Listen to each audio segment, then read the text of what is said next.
It's crazy to me how many people are already rich and they don't even know. Being rich is not about the amount of dollars that you accumulate. It's about how you live your life, how you treat other people, and the legacy that you leave behind after you go. Who Jay Wright is? I'm really a criminal trying not to be one.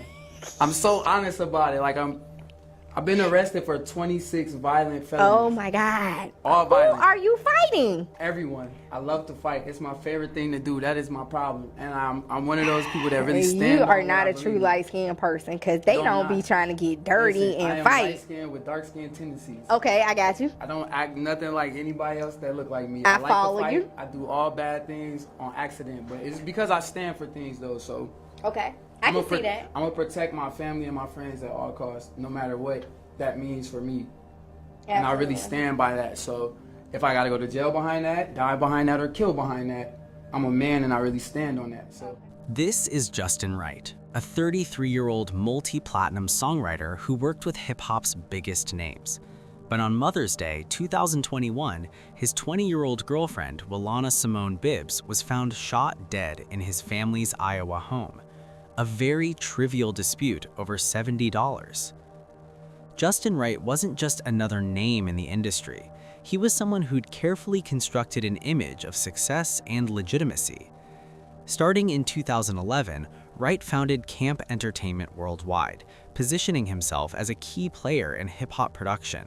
He worked with DJ Khaled, Rick Ross, Gucci Mane, Nipsey Hussle, Future, Bow Wow, Timbaland, Cash Doll, Omarion, and Lil Fizz, contributing to multi-platinum tracks.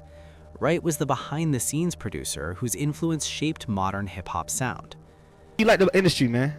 I actually got in the industry through R. Kelly. Dope. I grew up with my mom, and I Dope. just came in that way. Wright's music industry entry came through a connection that would later take on darker significance. He seen me doing some stuff. I started doing music when I was like 8 years old. So by the time I was like 12, he had caught wind of what I was doing. Okay. And he was like, man, dude, come to the studio. And I started writing songs. Wright openly discussed his connection to R. Kelly, who mentored him at age 12. Dope, man. So R. Kelly, you started from R. Kelly. Yeah. Was it his personal studio, or y'all kind of Yeah, we was actually working out of his house. Wright began his career under the guidance of a man later convicted of multiple sexual misconduct and racketeering charges. From Atlanta with family ties to Iowa's Quad Cities, Wright built Camp Entertainment as his vehicle for discovering young talent, particularly women dreaming of industry success. But what looked like mentorship was, according to accounts after Wana's death, something darker. Wana Bibbs was an aspiring singer from Durham, North Carolina, talented and magnetic. She relocated to Atlanta to pursue music, that same journey thousands take yearly. Baby, I'm not your lead. You ain't got no cheese. Baby, I'm just too G for you. Baby, I'm just too straight. I can't even roll with these. Look at me. I have gone to love with you. We don't stay around. Let me tell you all the things I feel. Won't you please? Her mother, Cassandra, said Wana was working on songs and collaborations, and meeting Wright through industry circles seemed like an opportunity, a chance to work with proven success. But what started as a professional connection quickly transformed into something else entirely. That relationship they had was toxic. I think that he might have been just a little bit jealous of the relationship we had because we always called her, we always checked on her. The relationship that developed between Wright and Wana wasn't built on mutual respect or genuine partnership. Family members described it as abusive and isolating, with Wright systematically cutting Wana off from the support systems that had sustained her throughout her life. The warning signs were everywhere if you knew where to look. Wright had a pattern, a methodology that he'd apparently refined over years of targeting young, aspiring artists. In a later interview, Cassandra would reveal that multiple women came forward with remarkably similar stories about Wright. The arc remained consistent: career promises, initial support, then isolation, control, and abuse. These weren't isolated incidents, it was predatory behavior dressed as industry mentorship. What made Wright dangerous was his legitimacy. He genuinely worked with major artists, pointing to real credits and platinum plaques. For women like Walana breaking into a notoriously difficult industry, that access seemed invaluable. Wright weaponized this, using legitimate success as bait. The domestic violence escalated following familiar patterns. Wright's control extended beyond monitoring communications or movements. He employed financial control, emotional manipulation, family threats, and physical violence. And by April 2021, a few weeks before her death, Walana reached a breaking point. She attempted leaving Wright and fled to Arizona, seeking family refuge. This should have been her escape, reclaiming her life from someone who destroyed her sense of worth and safety. But leaving abusive relationships is never simple. Wright wouldn't let control slip easily. Unable to convince Walana to return himself, Wright went a step further. He enlisted his mother and convinced her to contact Walana on his behalf, claiming a family emergency required her to immediately return. Wright's mother sent Walana money and even assured her that everything was under control. Walana, perhaps hoping Wright could change or situations could resolve, made the fatal decision to return. The final act was already set. On May 3, 2021, Wright and Walana traveled together in Iowa, ostensibly for family visits, including his daughter's birthday. To outsiders, this looked like a normal couple visiting relatives, but Walana was trapped, far from her support system, in an unfamiliar place surrounded by Wright's family, with no escape. Every element favored Wright in maintaining control. The morning of May 9, 2021 started like any Mother's Day. So that would have probably been her last call, trying to get to me. And I'm real sick about it. Hey, Ma, happy Mother's Day. I love you and appreciate you for everything you do. Love, Bud, call me. And she told me to call her. Cassandra received a text from Walana wishing her happy Mother's Day and asking her to call, a brief message filled with love that should have led to a pleasant conversation. Instead, it would be one of the last communications Cassandra would ever receive. As the day progressed, Cassandra tried returning her daughter's call but couldn't reach her. Then, at work, she noticed something alarming. Walana had called 4 times in rapid succession. At the time Walana placed the call through to her mother, she was in the thick of a violent argument with Wright over $70. The argument leading to Walana's death began over $70. The escalation quickly, and according to investigation and trial accounts, Wright became enraged during the argument. At approximately 1:25 p.m., Davenport police received a domestic disturbance call at a relative's home on Calvin Street. When officers arrived, they found Walana shot and deceased. She had been shot in the back, killed while trying to flee Wright during their argument. The gunshot wound location was very telling. Walana wasn't facing Wright when he pulled the trigger, nor was she confronting or threatening him. She was running away, trying to escape, attempting what she tried in April when she fled to Arizona, but Wright wouldn't let it go. Rather than letting her go or de-escalating, he chose to end her life over $70. Wright was arrested immediately at the scene. He was taken into custody and charged with first-degree murder, with his bond set to $500,000. That was my sweetheart. That was my sweetheart. That was my sweet baby. I am truly missing her. Truly. The impact on Walana's family was devastating beyond measure. Those 4 missed calls, those desperate attempts Walana made reaching her mother would haunt Cassandra, because couldn't have known what was happening. She was at work, unaware her daughter was in mortal danger, and by the time she saw those missed calls, it was too late. On May 20th, 2021, 11 days after Walana's death, a preliminary hearing was scheduled. The family used this to speak publicly about what happened, not just seeking justice for Walana, but warning young women about controlling relationships. Cassandra and family began sharing details about Wright's pattern, how he systematically isolated Walana, how abuse signs existed long before the fatal shooting. We just saying share Walana's story, and maybe it will help somebody else with going through domestic violence. On June 24, 2021, Wright entered a not guilty plea to first-degree murder, as expected in legal process, but particularly galling for Walana's family. No real dispute about basic facts existed. Wright shot Walana, and Walana was dead. These facts weren't questioned, but the criminal justice system requires process, taking nearly 2 years to reach a conclusion. During this period, more information emerged about Wright's history. his ex-partner, Anne Geshuhi, came forward with her own abuse story. Geshuhi, who had a child with Wright, detailed severe physical and emotional abuse allegations during their relationship. She described being pistol-whipped, strangled, causing permanent vocal cord damage, drugged, and held captive. Geshuhi revealed a disturbing connection between her experience and Walana's fate. According to her account, Walana initially lived with Geshuhi as a friend and potential music collaborator before beginning a relationship with Wright, despite Geshuhi's warnings. Geshuhi described what she called a throuple-like dynamic, where Wright controlled both women simultaneously.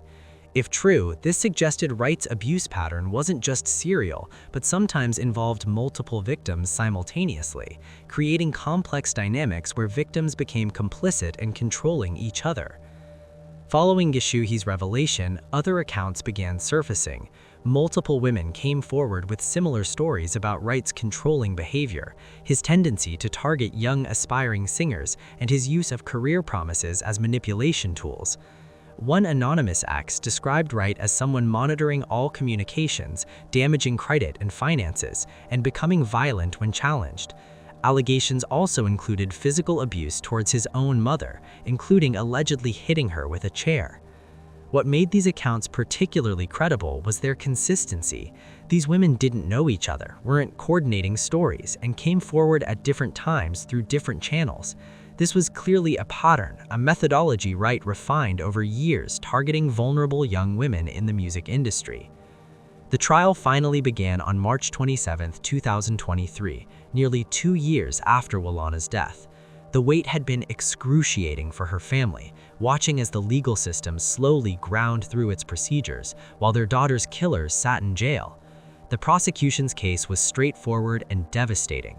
The murder of Walana and the evidence of premeditation required for first-degree murder came from Wright's pattern of controlling behavior, the fact that he'd brought a gun to a family gathering, and his conscious decision to pull the trigger rather than allow Walana to leave.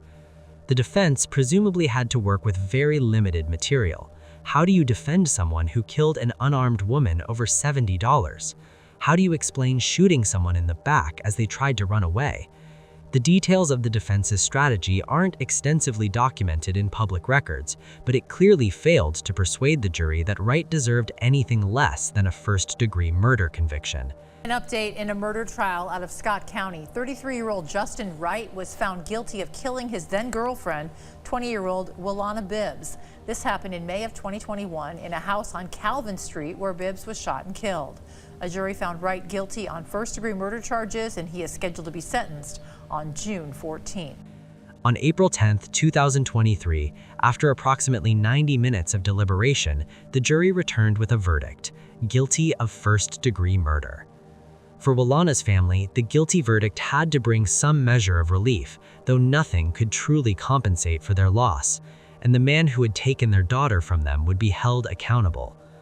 The sentencing was scheduled for June 14, 2023, just over 2 months after the guilty verdict. Judge Tamra Roberts presided over the hearing, which gave Walana's family an opportunity to address the court and confront the man who had destroyed their family. Walana's father, Thomas Bibbs, provided his statement via video. An Atlanta music industry entrepreneur has been sentenced to life in prison without parole for killing his girlfriend in Iowa. A jury found Justin Wright guilty of first-degree murder in the death of Wana Bibbs. Now, investigators say Wright shot Bibbs to death back in May of 2021. Wright founded Camp Entertainment Worldwide. That company worked with artists like Bow Wow, Timbaland, and DJ Khaled. As a father, he had tried to protect Walana, had tried to warn her about Wright, but ultimately couldn't prevent the tragedy that unfolded in Iowa on Mother's Day 2021. Cassandra Bibbs also spoke at the sentencing hearing, expressing relief at the outcome while undoubtedly grappling with the permanent absence of her daughter from her life.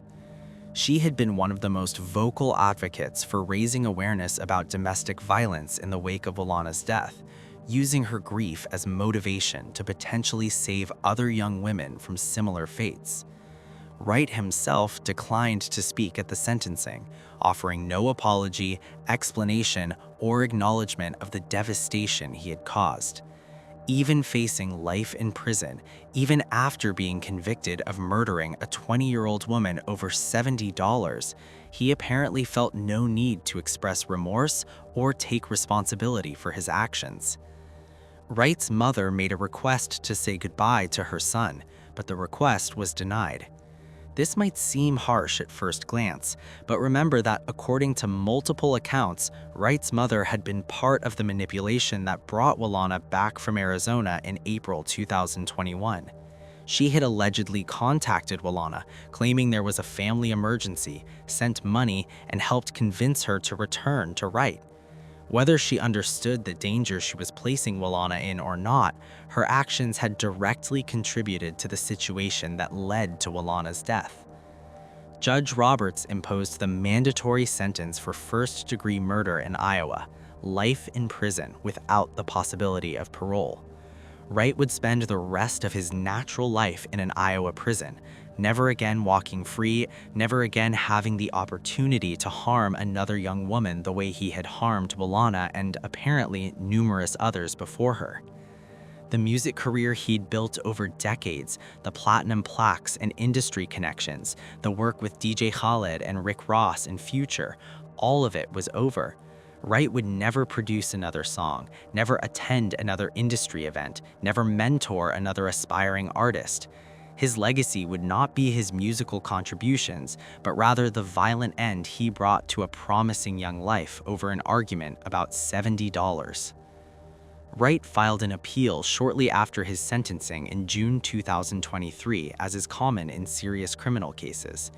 Defendants facing life sentences typically exhaust all possible legal remedies, challenging various aspects of their trial and conviction in hopes of getting the verdict overturned or the sentence reduced. On January 9, 2025, the Iowa Court of Appeals dismissed Wright's appeal in case number 23-0968. The dismissal came not on the merits of Wright's legal arguments, but rather because the court determined it lacked jurisdiction to hear the case. The technical details of jurisdictional dismissals can be complex, involving questions about which court has the authority to hear which types of appeals under what circumstances. But the practical result was clear. Wright's life sentence was upheld, and as of today, no further appeals or legal developments appear in public records. The public reaction to Wright's case has focused heavily on the absurdity of the trigger for the violence. Social media coverage and discussions have repeatedly emphasized the fact that $70 led to murder. Some users highlighted the irony of Wright destroying a successful music career over such a trivial amount of money. Others expressed outrage at the senselessness of the crime, the fact that Wana's entire future was stolen for less than the cost of a nice dinner. But focusing solely on the $70, while understandable, somewhat misses the deeper point. This was never really about $70, any more than it was about any of the other countless small disputes and arguments that characterized Wright's relationships with the women he targeted. It was about control, and a man who could not tolerate any challenge to his authority, who saw the women in his life as possessions rather than people, who had learned from his mentor R. Kelly and perhaps other figures in the music industry that power could be wielded without consequence. The music industry's role in enabling predators like Wright and R. Kelly deserves scrutiny as well. These aren't isolated bad actors, but rather individuals who thrived in an ecosystem that often prioritizes profit and productivity over the safety and well-being of young artists, particularly young women. The same industry that celebrated Wright's multi-platinum songwriting success failed to protect the women he was simultaneously victimizing. The same networks that connected him with major artists also gave him access to vulnerable young women seeking career opportunities. What do you think about this case? Do you think Wright's mom should have been sentenced in one way or another? Let me know what you think in the comments section. Click on one of the cards on your screen to see more videos like this.